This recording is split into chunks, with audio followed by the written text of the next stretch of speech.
have ahead in the next hour or so. And it looks like folks are still joining us. So welcome everyone as you continue to join the meeting. All right. I'll take it to the next slide, please.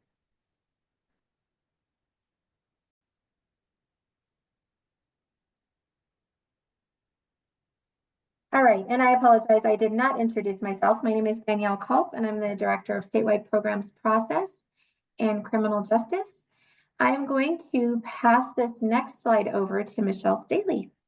Michelle? Hello, everyone. Thank you for joining us this afternoon. Sorry for all the tech stuff, but I'm really glad you're here. I just wanted to share our mission at the BHA is to co-create a people-first behavioral health system that meets the needs of all people in Colorado.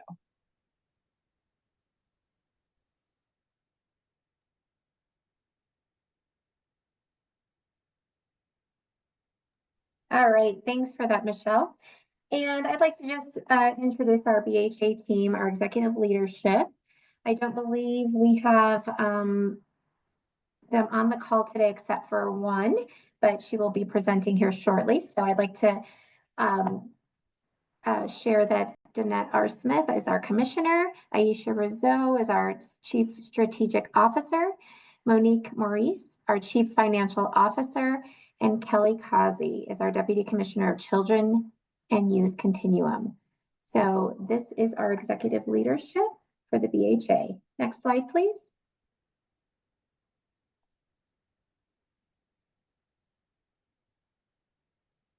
All right, and several of us on this list are actually on the call. These are the program directors and provider convening team members. So Mark Condajani, myself, Danielle Culp, Paul Barnett, Valerie Resendez, and Carrie Bolter, Heather Pash, and Jill Davis. So thanks to everybody for your continued efforts to make this meeting successful. Next slide, please.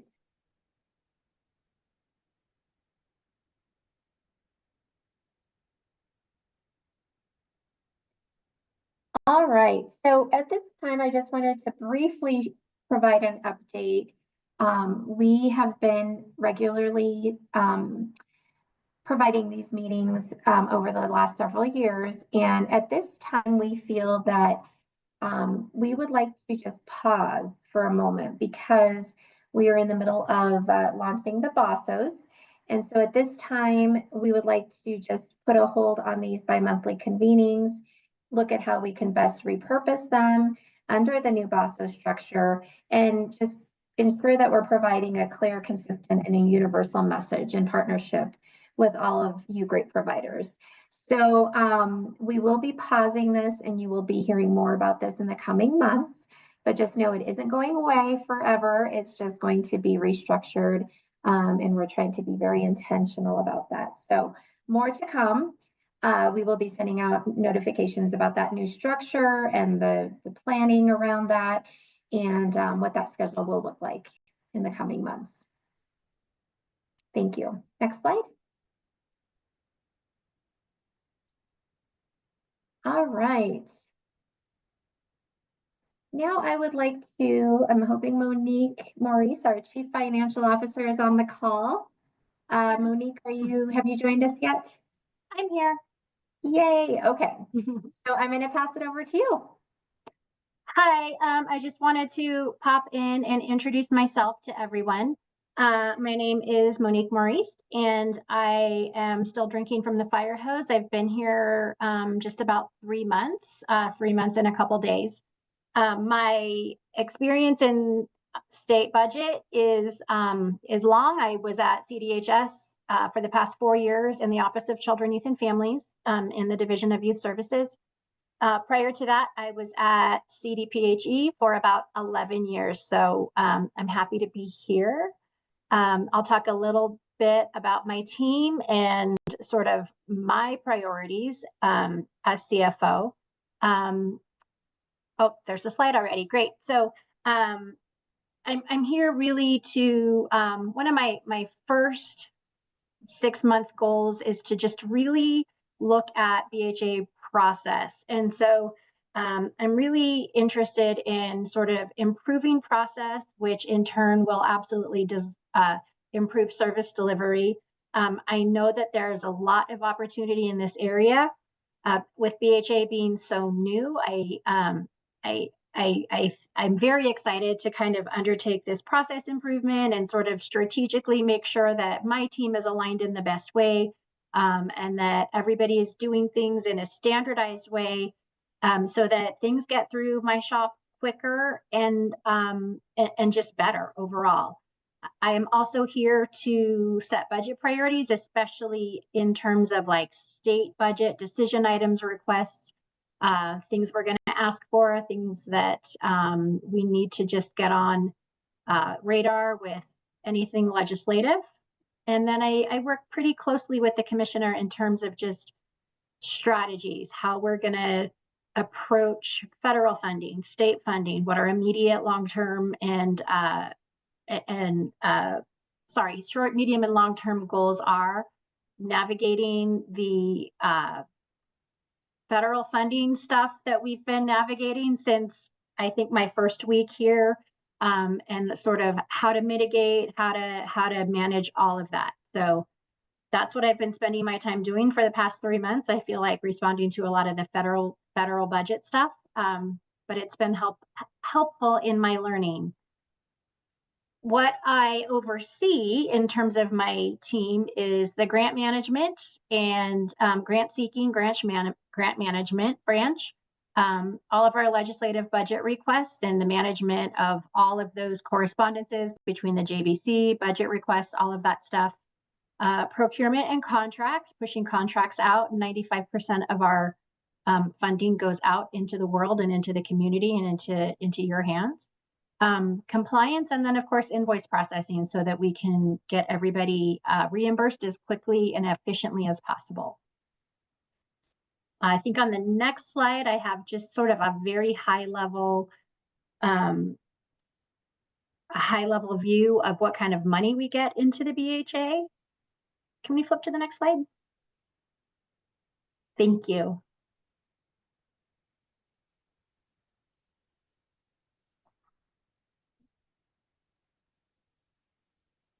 I did flip it. There may be a delay. Oh, okay. Sorry. It's probably my internet connection. Oh, thank you.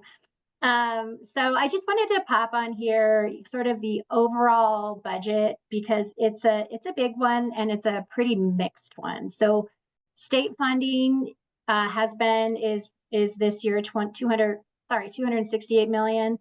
Federal grants right around 177 million, and I'm excluding the ARPA stuff, the SLFRS stuff, for a total grant budget of $445 million. So there's a pretty decent mix here. I think it's kind of great that we're not overly reliant on one type of funding or another. But again, part of my strategy is to look at other federal sources and other federal things so that we don't become over reliant on any one source. The state funding is a pretty good mix in itself. So state funding is 35% general fund and 22% cash, which is a pretty significant amount of cash funds that we get, and then a small amount reappropriated from other agencies, generally HICPUF, things like that. So overall, 40% federal fund, and the rest is all state funded. How is it used? Like I mentioned in the last slide, BHA administration is a pretty small percentage of that, pretty small, smaller than any other agency I've worked in, where we only keep about 5 to 6% in-house, and the rest is passed through to communities, programs, projects, other, all of you guys to do all of the great work that you do out in the world.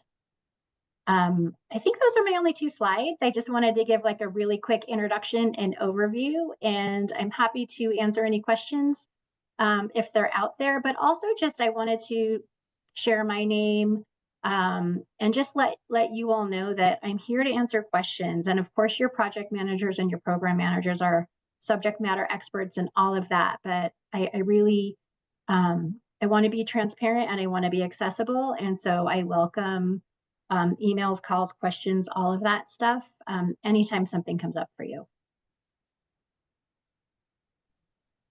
And if there's Wonderful. no Thanks. questions, I'll hand it back. Thanks, Danielle. Yeah, thank you. We appreciate you sharing this with us. All right, if you have any questions, feel free if something comes up to go ahead and just drop it in the chat, but we'll keep moving along. I'd like to welcome Mary Anna Sears, the BHA Safety Net Licensing Manager.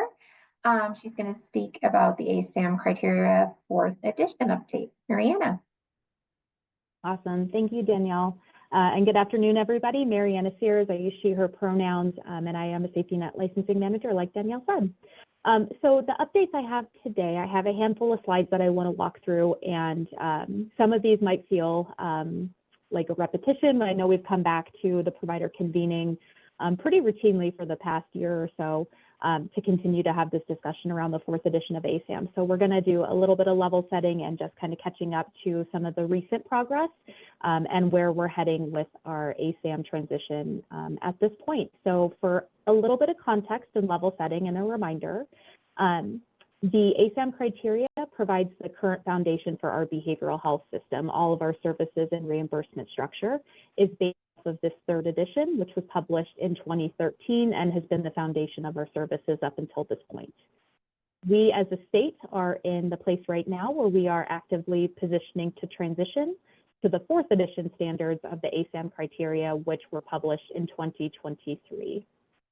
We can anticipate that there will be multiple volumes of the 4th edition of ASAM published over the next few years that will have more specialty areas that we will want to align our services through our role process with as well. And this is going to include adolescent and transition age youth standards. There are some criminal justice involved standards, as well as behavioral addiction standards between now and 2030. We are aligning with the ASAM criteria as it is the nationally recognized guideline and best practice for placement and transition of services. And this is a requirement statutorily and for federal funding reimbursement as part of our state. So one of the biggest transitions that we're expecting and anticipating as we move into the 4th edition is moving towards a simplified treatment continuum. In the 4th edition, there is an emphasis on continuity of care and embedding of services within the treatment continuum. And this will require a number of our providers and levels of care across the state to evolve and to have our endorsement options evolve accordingly in support of that updated system. Next slide, please. Okay, could you hit one more time and then it will automatically fill, Jill? There you go, and it'll start to slowly kind of work its way back here. Whoop, there, it popped, there we go. So for this particular slide, what we're highlighting here is when we first started having this conversation a number of months ago, the originally proposed transition timeline that we were moving towards is full alignment with the 4th edition of ASAM in July, on July 1st of 2026. And as you can see here, we were working on the assumption that we would have a delayed enforcement period for our rules, which would begin January 1st of 2026. We've had this discussion in a number of places, including this provider convening call, stated stakeholder events over the past few months, and received a significant amount of feedback and concerns that this originally proposed transition timeline was too much. It was not necessarily achievable and does not reflect the amount of work and alignment that we need to do in order to make this transition successful. So we are actively exploring an alternate timeline based off of that feedback that will be reviewed on this next slide. So go ahead, Jill, if you don't mind hitting one there and one more, and then it will pre-fill with the animations. There we go. So with this in mind, we have a bumper or a parameter that we need to work within as part of our alignment into the 4th edition of ASAM, and that is that end goal, that July 1st of 2026. We are committed to being in alignment with the 4th edition standards with all of our endorsements and our levels of care by July 1st of 2026. Recognizing that the original approach that we took had a delayed enforcement period, that really kind of expedited our timeline in a way that was not necessarily helpful for the provider community. And so what we're proposing here is a slightly different path to get us to that end goal of alignment in July of 2026. As you can see here on the left-hand side of the screen, we have winter and spring of 2025, so really where we've been over the past few months and into even today as we transition into summer, of really working on incorporating the feedback that we've received and the comments up until this point to help us form our rule drafting and community engagement planning process this spring and summer. So what this will involve is over the next few months, our regulatory affairs unit, which we'll talk about here in just a second, really working on the rule drafting process, bulleting this information out in a way that can be shared with providers and BOSOs, HCPF, all of the other impacted systems, so that by the fall of 2025, we will be able to do full community engagement specific to this ASAM4 transition. We're anticipating with this a robust community engagement process that will hopefully include both virtual and in-person events. And if you've been part of this process up until this point, some of the prioritized community providers, particularly ASAM 3.2 withdrawal management that is going to transition or need to evolve into a different provider type, really gives us some time to develop a solid community engagement plan this spring and summer that we can actualize this fall. The other thing that's nice about this alternate transition timeline is this gives us time to get the rules drafted over the next few months to allow the BOSOs to be stood up and to be the focus in June and July, as we know that that is coming right around the corner as well. And then we would be able to go to the State Board of Human Services for our required presentation and stakeholder process in the spring of 2026. With that said, we would do our full 2 reads at the State Board of Human Services public comment process, and then the aligned provider rules would be formally adopted on May of 2026 to take effect in July. So hopefully, as we kind of slow down and looked at this alternate timeline, this reflects some of the provider feedback that we've received so far, and this gives us a more reasonable and effective transition timeline so that we can get to the same end result, but in a way that allows us to walk this path together in a less pressured and a more aligned and collaborative way. Next slide, please. No animation on the next slide, so there we go. Just a straight slide here. So one of the ways that we are aware of the significant impact in particular for, again, 3.2 withdrawal management providers, that is one of the most significantly impacted provider groups that we've been engaging with up until this point. We do have a partnership between the BHA and HCPF, Healthcare Policy and Financing, where we've been able to partner with Health Management Associates to focus in on developing transition ambassador services, specifically for 3.2 withdrawal management providers. Hopefully you've heard about this before. This has been advertised in a couple different ways, but in case you have not, they are helping us to develop a frequently asked questions document, toolkits. They will be holding office hours later this summer, completing a handful of on-demand webinars, and providing one-on-one technical support for withdrawal management to providers that are interested in opting into this service option. At this point in the process, if you're interested in participating in this particular Transition Ambassador program, we are accepting emails just to express your interest to the HCPF SUD benefits email inbox, and then working with HMA to be able to advertise the remainder of their the toolkits and all of the deliverables that are being developed over the next few months. So please do reach out to this email address if you're interested in connecting with HMA. Next slide, please.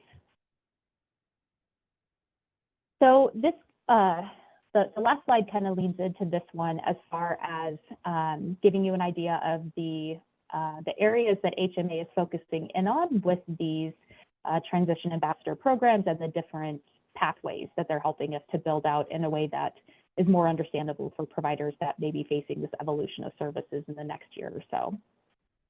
So just to highlight and to emphasize, providers, as we're transitioning into the 4th edition of ASAM, truly can select any option, any level of care that they want to provide in the 4th edition of ASAM, as long as those standards are met. So with that said, the 4 levels of care that we have listed here are not an exhaustive list of the only options that, in particular, 3.2 withdrawal management providers will have to choose from or will have to evolve to. But these ones were selected because they are most going to be the ones that would be relevant or most aligned with the current service provision for 3.2 providers as they decide how they want to transition in the future state. So these are the 4 pathways that HMA is helping to develop resources and toolkits to help with the transition process. There are 2 options that are highlighted within the treatment continuum. This is level 3.1 and level 3.5 residential services. And then on the crisis continuum, one of the things that our state is doing, working to formalize the crisis adjacent service that withdrawal management and in particular intoxication management services have provided for our state. And so really formalizing and embedding the ability to handle intoxication management and withdrawal management services in both our crisis stabilization unit, as well as a brand new endorsement that we're building, which for right now we're terming the Behavioral Health Crisis Center, name subject to change depending on how this gets built out. Next slide, please.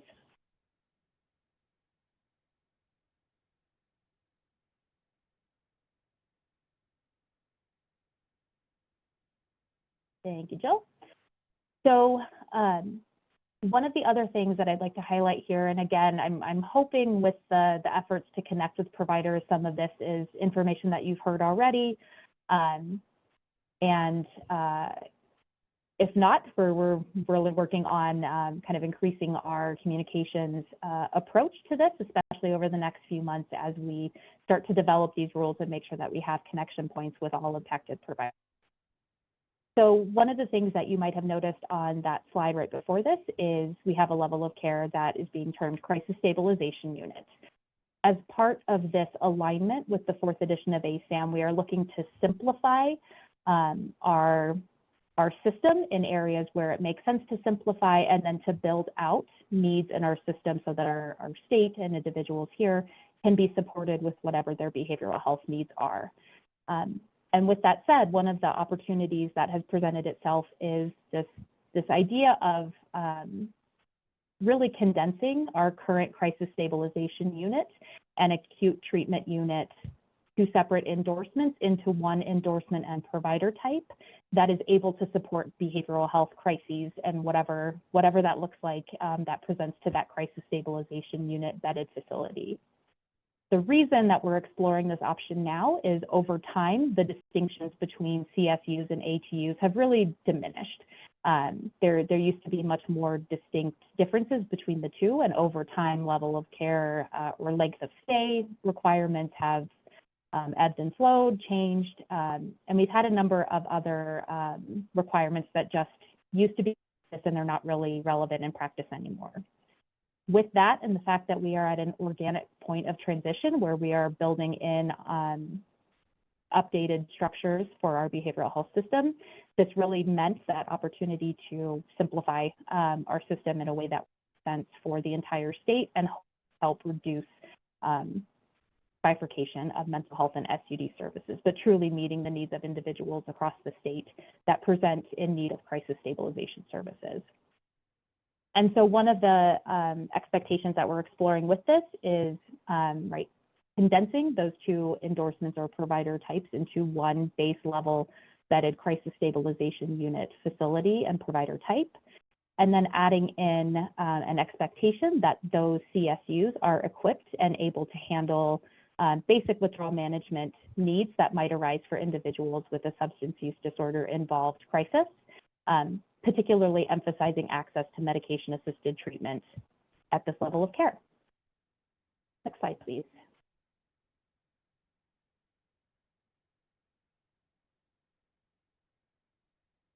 So we've had this conversation over a number of months leading up until this point, and are really pleased to let folks know that at this point, We are officially, this week is the first time we were able to get everybody together to truly have this discussion, but recognizing that BHA overall is responsible for a number of different rule volumes that has expanded over time, right? Primarily the BHA provider rules is what we're discussing as we're talking through some of these updates here today. But looking beyond that, BHA is responsible for the commissioner rules found at 2 CCR 502-5, as well as administrative rules at 2 CCR 502-6, which are all responsible for slightly different charges to help inform our behavioral health system across the state.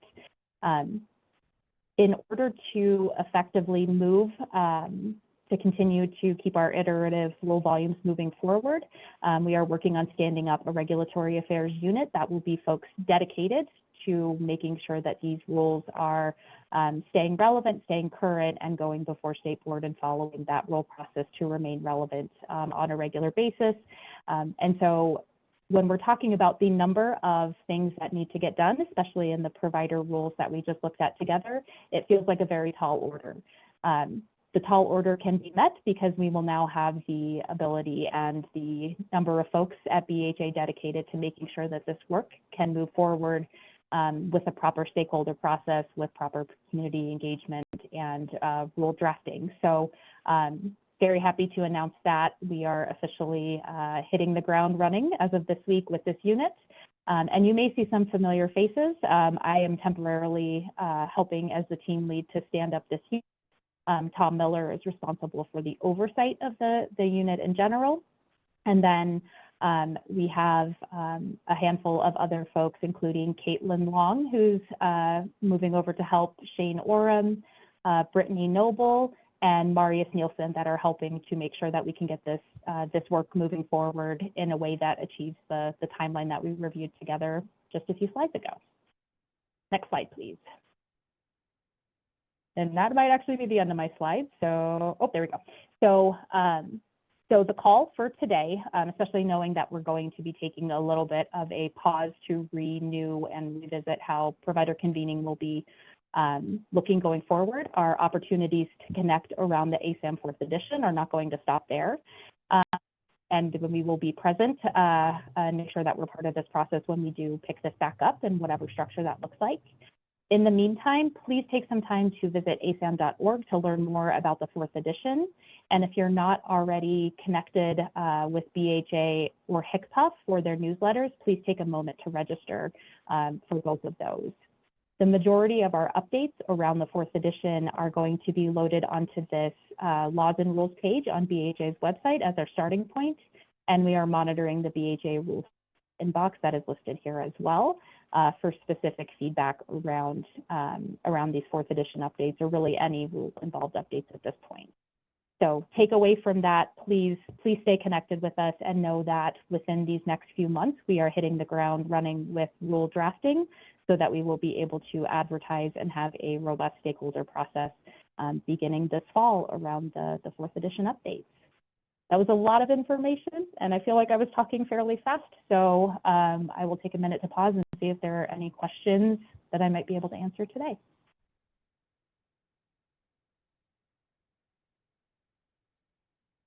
Mariana, we did have a question about the crisis continuum provider. Are they required to choose an option, or is this choice optional? And Leanna, if you want to come off. Yeah, I would love a little bit more context on that. I'm not sure I fully followed the question. I don't see it in the chat to give myself a visual reference. Mariana, it's Leanna. Can you hear me? I can. Hello, Leanna. Hi. I was just curious, with the options that you talked about, as the rules come into practice, into play for the CSU component, are these rules required in order to be a CSU or a certain provider, or are they optional? I'm just kind of curious how that's gonna look like. Yes, so this is a wonderful question, Leanna, and this is a big part of what the next month or so will be, is really bulleting out what we're working closely with HCPUF to make sure that whatever the expectations are that we're putting into place for building these endorsements, what is listed as optional doesn't necessarily factor into a sustainable reimbursement. And so we're being very mindful of, if we're going to require something, we need to be able to justify why we're requiring it and what the intention is of doing that. Recognizing that that decision and what we're putting forward as optional versus required then informs the rates being reviewed and then really put forward. And so we want to make sure that we're putting over really solid expectations that set the floor properly so that we can set a sustainable rate for that requirement. So that is something that we're exploring to see, that we can be very intentional about what we say is required versus optional. I will say, with where we're conceptualizing the CSU, if you're thinking more about the, oh, sorry, I just raised my hand. I didn't mean to do that. With required withdrawal management and the ability to handle intoxication management protocols, we are conceptualizing that now to be a requirement. We'll be able to build in some more of those details of how that might trickle down, right? Part of the goal is to be very mindful of the way that CSU's and ATU's current state would need to transition to be able to meet this expectation. And it looks very, could look very different depending on whether or not, right, how the particular agency has their admissions and things structured. So we will have more information about exactly this is going to be required for this level of care, or this one is going to be required for this level of care in the next month or so. Perfect. Thank you. Anna, that's a great question. Any other questions?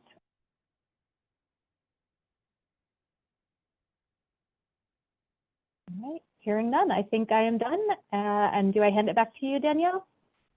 Sure, thanks, Mariana. All right, lots of great information. Appreciate that. And again, if you have questions that come up, just feel free to drop them in the chat, or you have those resources that Mariana shared. All right, our next presenter is Julie Stransky, the Executive Director of Intervention Incorporated. So Julie, I will pass this over to you. Thank you.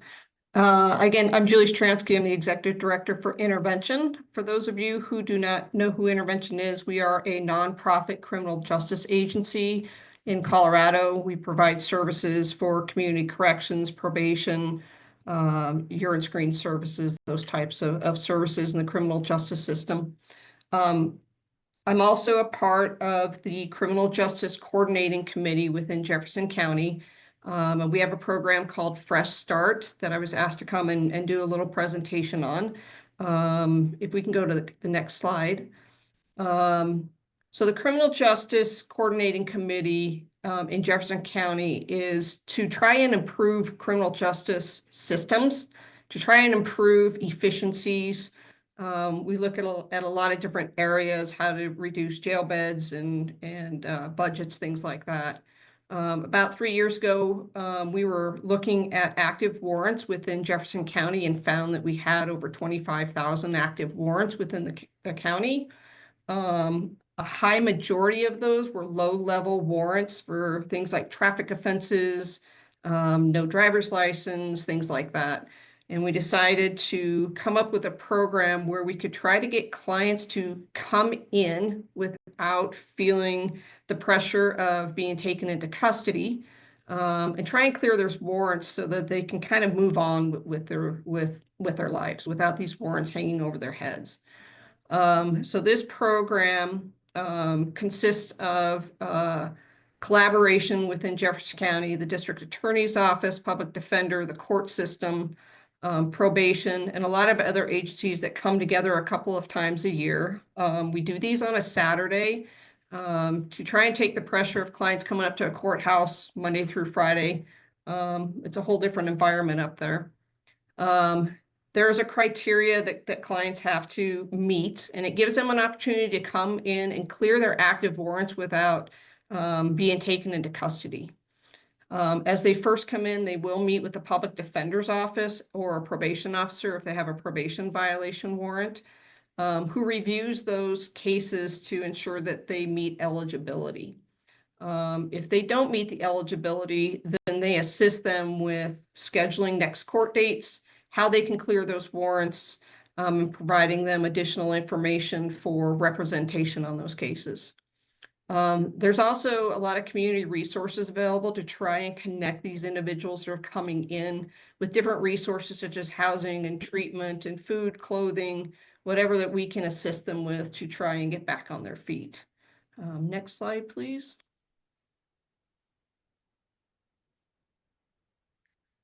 So who's eligible for their program? Anyone with an active warrant in Gilpin or Jefferson counties, they have to meet the criteria noted here. Low level, nonviolent misdemeanors and traffic offenses. Nonviolent, there are some low level felonies that are nonviolent felonies that are eligible. No victims' rights cases are eligible. There are a lot of districts across Colorado that currently have these programs now. They all have different criteria. You know, we have clients that come in sometimes that have multiple warrants out of multiple districts. And so the criteria is very different from district to district. I can tell you Boulder, Denver, Larimer County, Pueblo, they all have programs like this. Our last event that we had, we actually did a metro-wide event so that clients could come in, and instead of coming to Jefferson County and then have a warrant out of Denver and then having to clear that we were able to work together virtually through, you know, Teams and Zoom with the other districts to try and clear those cross-jurisdictional warrants, which is very successful. We cleared several hundred warrants throughout the metro area. Next slide. Cases that are not eligible, I went over this a little bit. People who are charged or convicted, a lot of most felony offenses, no weapons offenses, escapes, arsons, anyone with a Victims' Right Act that has a victim attached to it. People with second or subsequent cases involving driving under the influence are not eligible. We do update this criteria regularly to try and clear as many warrants as we possibly can. We've had 6 of these events and have cleared over 600 warrants in Jefferson County and connected clients with hundreds of different resources. So we're always reaching out to community partners. It's kind of difficult to get a lot of community partners in on a Saturday, especially, you know, in the summertime, but it's been very helpful. It's a very important part of the event that we have. Next slide. Is that my last one? I think that's, no, next slide. So our next event is going to be on Saturday, June 7th. Doors open at 9 o'clock and we close at 1 o'clock. We do this up at the Jefferson County Courthouse. Again, we're planning on doing this with, we're hoping for another multi-jurisdictional event to assist as many clients as we can. I'll put my contact information in the chat if anyone has any additional information, and I will also, once we have the flyers ready, which should be available within the next 2 or 3 weeks, I can forward that information on. We try to get the word out, so to get the information out to as many clients as possible so we can try and get some of these warrants cleared for people. So if you can post those flyers around, hand them out to any clients that you have. If they have, you know, these warrants, we'd like to get them cleared. Any questions? I know I went through that fast.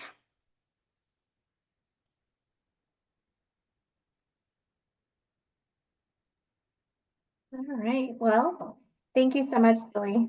Really appreciate you presenting today. And we did drop Julie's contact information in the chat if anybody would like to reach out to her directly. Thank you. Yeah, thank you so much. And that brings us to the end of our provider convening for a short while. So I just want to remind you all that we will be taking a pause. And more information will come once we reestablish and repurpose this meeting after our BOSO implementation. So I just want to remind you all that we will be pausing for a short time.